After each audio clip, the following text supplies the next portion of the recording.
nandito po tayo ngayon sa St. Paul. So, every year po ginagawa ng Survey Day na nag-pilgrimage po tayo, Bisita Iglesia. So, magbibisit po tayo ng 7 na simbahan.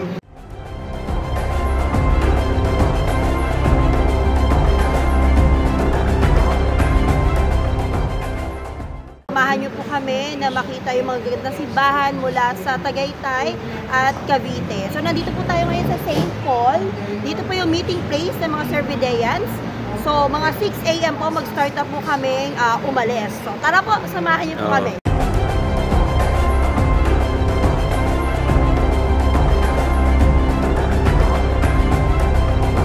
Okay. So, nandito po tayo. Meron tayo dito mga kaninda. Ayan. So, from class 67, chef, no?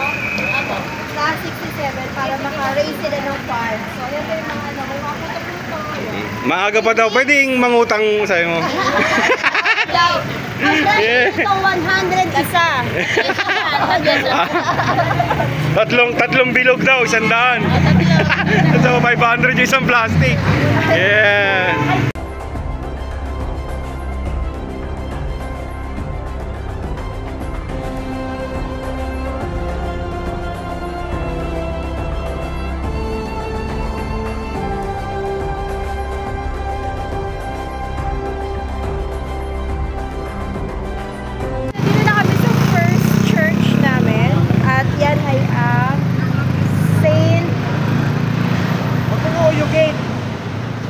Ano ulit pangalan nito? Marie Vianney Parish. Ano yung St. John? Tama. St. John Marie Vianney Parish. Ang hirap na Ang hirap. Ayan. Sabi nila 77 minutes away to from Quezon City. Hi guys. Hello. Say hi. Say hi. Oh,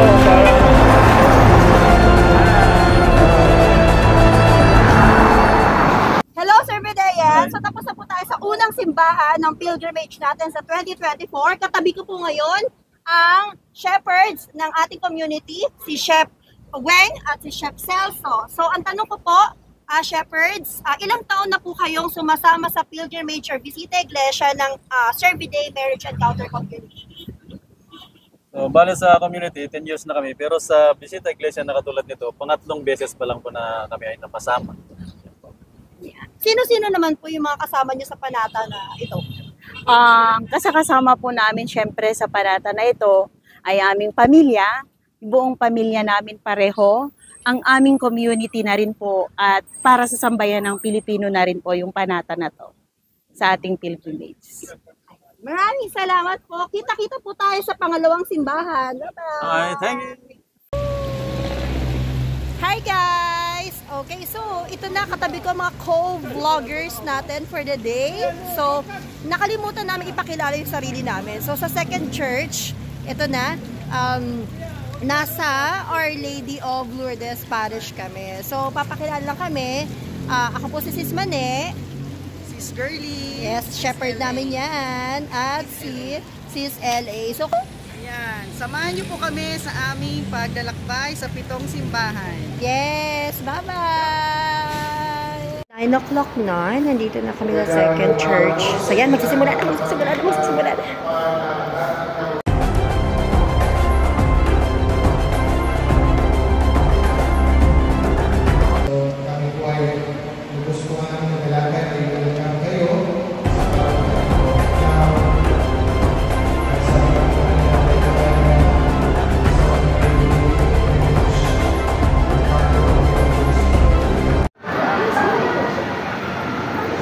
Kasi ang Bisita Iglesia ay pag-visit ng mga churches.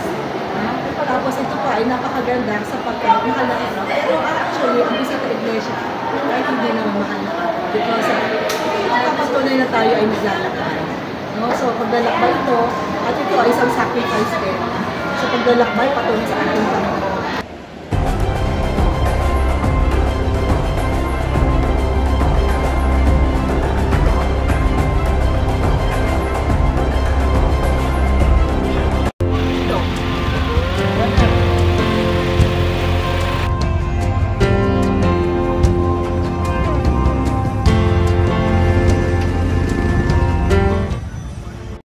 Hello po, magandang araw. Ako po si Sis LA and ito po sila Sis Candy and Bro Chris.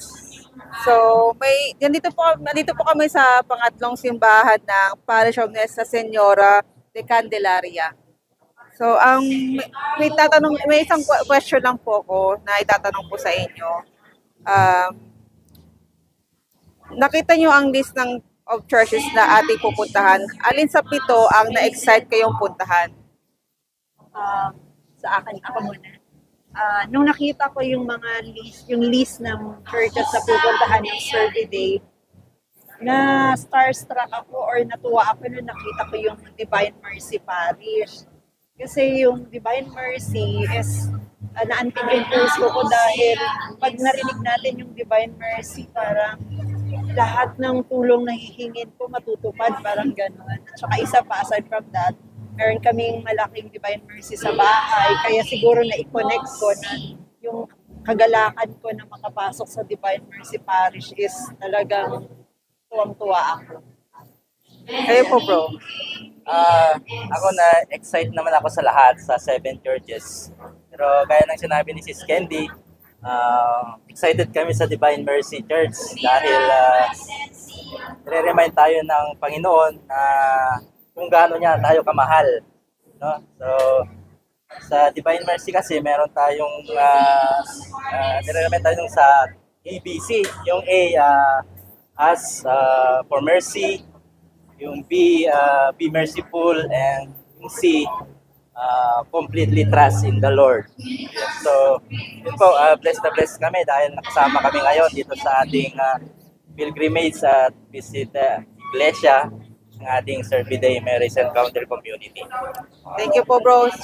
Bro Chris and Sis Candy. Thank you. Thank you.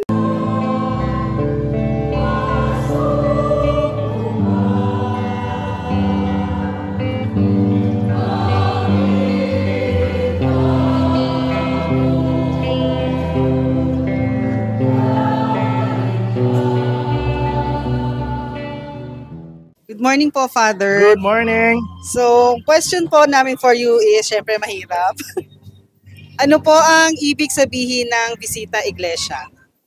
Well, yung bisita iglesia, usually ito yung isa sa mga tradisyon ng mga Katoliko tuwing sasapit ang Holy Week, no? Normally, yung mga binibisita ng mga Katoliko, yung mga mananampalataya is yung 7 simbahan. Yung 7 simbahan, nagko-correspond yan dun sa 7 last words ni Jesus during Holy Week. While he was on the cross, merong 7 last words. Or yung iba naman ay, sabi nila yung 7 churches, ito ay may kinalaman doon sa 7 sugat ni Jesus. No? Kaya naging 7. Sa ngayon, hindi lang 7 yung ginagawa ng iba. May mga nagbibisita iglesia tuwing Holy Thursday, 14 churches ang binibisita nila. Yung 14 churches naman yun, nagko-correspond naman yun sa 14 stations na nakikita natin madalas sa mga simbahan. Okay. So, ano naman po ang kaibahan nito sa pilgrimage? Yung pagka naman sinabing pilgrimage, well, it is not necessarily a church. Usually, meron mga pilgrim site or pilgrim place na kung saan naniniwala yung mga tao na pag napuntahan nila, magagrant yung kanilang mga wish. Halimbawa, yung sa Holy Land, ganyan. So, may mga nagpipilgrim sa Holy Land or kaya mga nagmamarian pilgrimage, ganyan. Kasi naniniwala sila pagka sila yung nagpilgrimage, yung mga intentions nila. Usually, yung mga nagpipilgrimage, may mga malalalim na intentions yan eh. Like problem sa family, or kaya may mga sakit, ganon. Kaya, naniniwala sila na pagka nagpilgrim sila, nagpilgrimage, so doon igagrant yung kanilang mga wish. Ganon. So, yung pilgrimage, it doesn't, hindi to ginagawa ng karamihang Katoliko tuwing Holy Week lang, di ba? So, minsan throughout the year pwedeng mag-pilgrimage sa isang o anytime. Pero bibihira ka na makakitang nagbibisita iglesia ng hindi Holy Week. Usually sa Holy Week. Dahil sabi ko nga, yung it's a pious tradition na inintroduce sa atin ng mga Spaniards. Yan.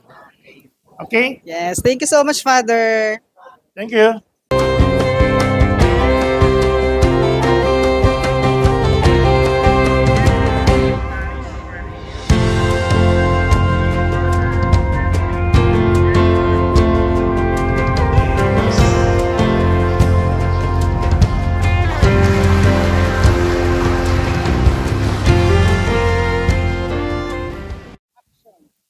Magandang araw po. Nandito po tayo sa pang-apat na simbahan sa National Shrine of Our Lady of Nazareth.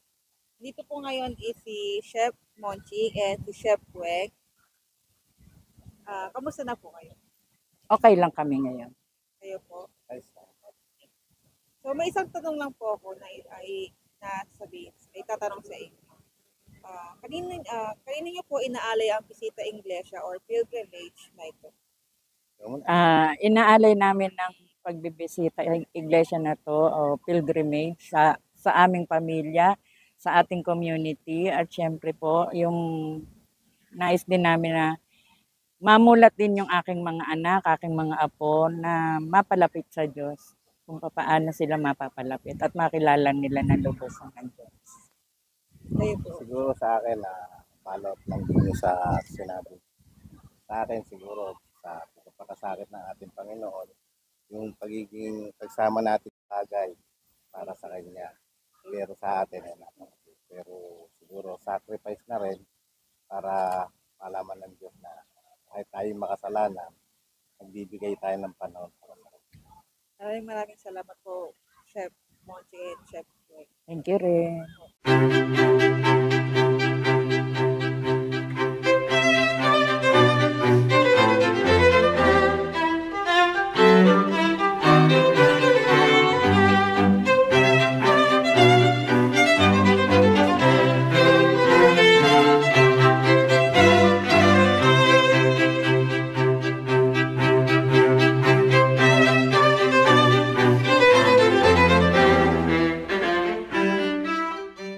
Good afternoon po, Chef. Good afternoon, Chef. Chef Nadal. So, may tanong po ako sa inyo. Bilang isang organizer po ng Bisita Iglesia na ito, saan po kayo pinaka-nahirapan or ano yung pinaka-challenging part po para sa inyo? Actually, challenging part siguro na word, hindi pinakamahirapan kasi as a mission, kailangan nating ayusin lahat ng mga kasama natin sa community, ng mga masasakyan at saka ng mga walang masasakyan para ma-accommodate lahat. Actually, up to the last minute, may mga kasamahan tayo na walang masakyan pero full tank na lahat ng carpooling. So, talagang yung grupo ng SCG, nagbabatuhan po kami kung sino pa yung may available na masasakyan. And up to the last minute, meron din pong nag-pull out na sasakyan. Buti na lang po with prayers ng buong team ng SCG. Meron din naman pong nag-come up na sasakyan which is 10 passenger. Kaya overall po, yung challenge na yon sa grupo ng SCG, talaga pong naging successful. Almost first time in the history ng Survey Day Marriage Encounter Community ng pilgrimage natin, almost 300 heads po tayo sa ngayon at nasa 36, almost 36 cars po tayo lahat ngayon. So, very successful po. Wala pong nahirapan kundi challenging pero overall successful po talaga. Kayo po, Chef. Sobrang saya. Maganda kasi ang nangyari ngayon kasi mas dumami ang sumasama sa ganitong Bisita Iglesia. Thank you. Thank you.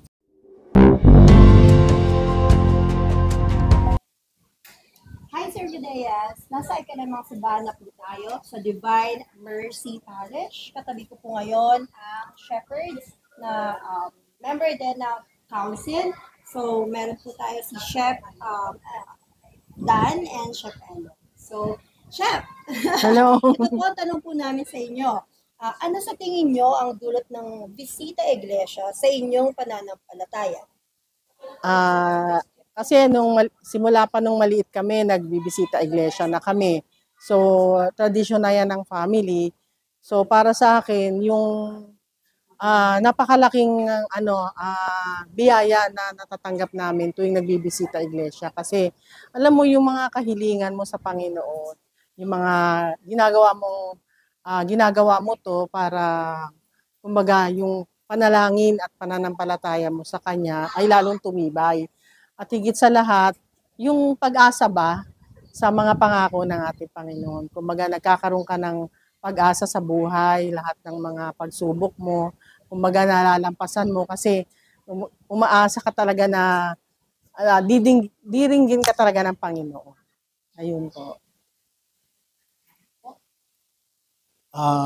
Para sa akin, ito nabanggit niya lahat ng sasabihin ko at konti na lang halos ang sasabihin ko rito. Para sa akin, ito ay isang panalangin, pag-aayuno. At ito po ay nakuha na rin namin sa aming mga ninuno. Naging tulad na sinabi ni Sister Ellen, na naging tradisyon na po ito, na ito ay sinasundan na po namin sa mga ninuno namin. At ito po ay isa sa mga araw na taimtim na nananalangin at mga hinihiling ang ating mga kahilingan, lalo na sa ating mga kalusugan na hinihiling natin, na patuloy ang ating kagalingan at maging malusog po tayo at kalakasan. Yun lang po. Yun lang po. Salamat. Maraming salamat. Salamat din.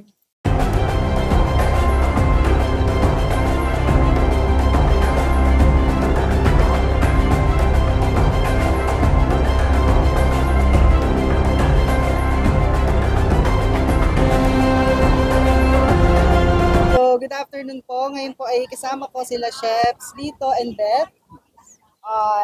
May katanungan po kami sa inyo. Ano po ang inyong mensahe para sa mga hindi nakasama po sa pilgrimage na ito po? Well, na-miss nyo.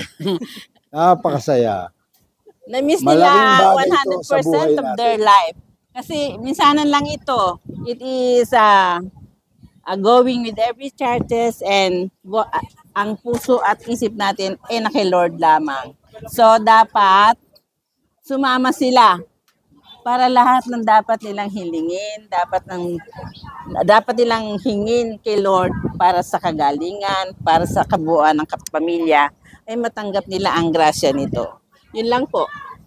Dahil ito ay once a year lang, dapat pinaghahandaan natin dahil maraming kapalitong miracle. Unang-una sa ating kalusugan, sa ating mga pangangailangan, lalong-lalo na ang pinagdarasal natin ng ating mga pamilya. Yun lang po. Maraming salamat. Yes. Thank you.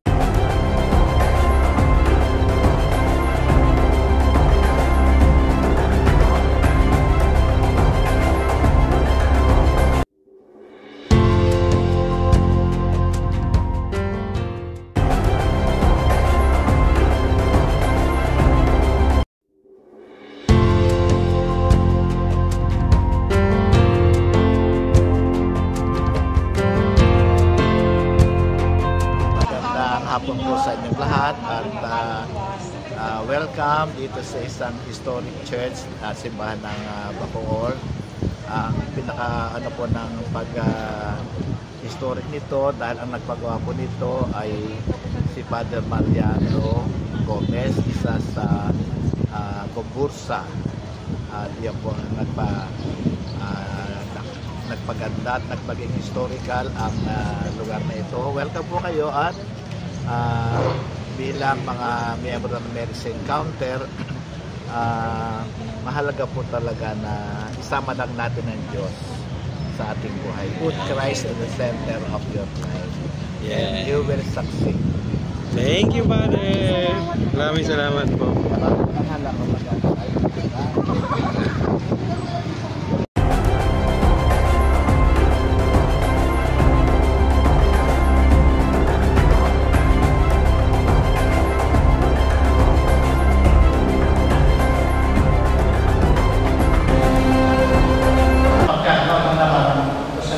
Lahat ng mga nangyari ngayong araw na to. Alam niyo ba nung nag-ocular kami noong February? Last week ng January, 4 na simbahan ang hindi kasali talaga rin sa pinuntahan natin. Pero sabi nga, ginabayan tayo ng Espiritu Santo. Particularly yung dalawang simbahan, si St. John Marie, tapos yung Divine Mercy Parish. Nung nag-arrange kami ng schedule, kung napapansin niyo yung biyahe natin kanina, punta ron, balik, punta ulit, balik. Ganun. Kasi nga yung schedule na binibigay sa atin, ampok dun sa tamang wala tayong halos kasabay. Yung St. John Marie dapat yung second church, pero ginawang first. Alam niyo ba kung bakit? Tingnan niyo yung ating panalangin doon sa pumasyon para sa mga pari. St. John Marie is the patron saint of all the priests. Diba, merong connect. Yun ang binigay sa atin ng mga simbahan, tapos yun pa yung ating prayer. Pangalawa yung sa Divine Mercy Parish. Ang prayer natin doon is para sa mga may sakit. Ngayon po ay yung aming anak ay nagkaroon ng laparoscopic surgery. So kailangan po namin talaga ng dasal. Parang ng dasal. Mula sa akin at siyempre galing sa inyo. Kaya napakagandang opportunity doon sa Divine Mercy na i-offer namin talaga yung healing and immediate recovery ni Patrick, asawa nila. At syempre, alam ko yung mga kasama natin yan nasa. Nagpapasalamat din po kami sa mga social media ministry.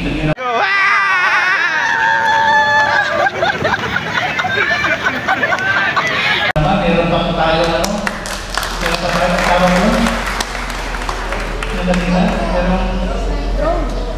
Hindi, yung sniper. May mga sniper pa tayo, pero ang galing nila. Napakalaman ng siyempre, napakalaman natin ang ating music ministry. Kahit papakos may iba, talagang nakayanan.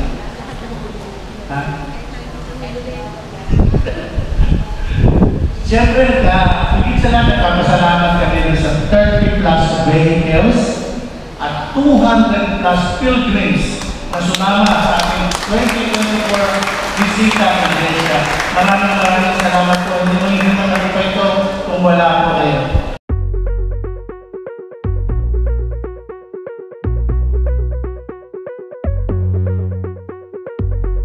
All the glitter and gold as I walk by, is it a daydream? Let you see 'neath my curtain, bejeweled here, only in your dreams.